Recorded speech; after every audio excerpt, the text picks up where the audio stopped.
दूसरे दौर के मतदान के दरमियान ये हिजाब का मसला आया।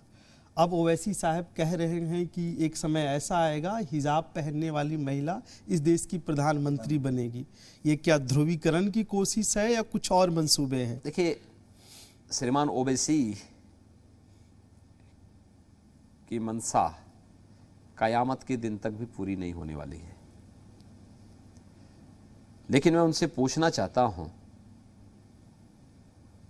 कि उन्होंने सद्भावना में ही अपनी बात कही होगी। कम से कम उन बेटियों को और उन महिलाओं को कम से कम आज तो एक अच्छे वातावरण में कार्य करने का परमिशन दीजिए, उसके लिए उनको प्रोत्साहित करिए। 3 तलाक की कुप्रथा को रोक लगाने के लिए प्रधानमंत्री मोदी जी के नेतृत्व में जो ऐतिहासिक निर्णय लिया गया था और जो कानून बनाया गया, इसका समर्थन करना चाहिए इन लोगों को। उन्हें और अच्छी शिक्षा दी जाए।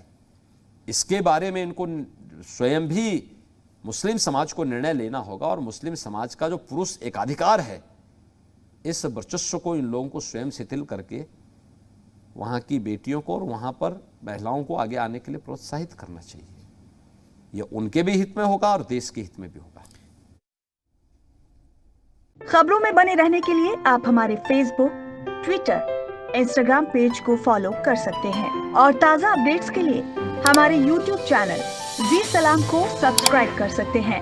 और हाँ, बेल आइकन दबाना बिल्कुल ना भूलें।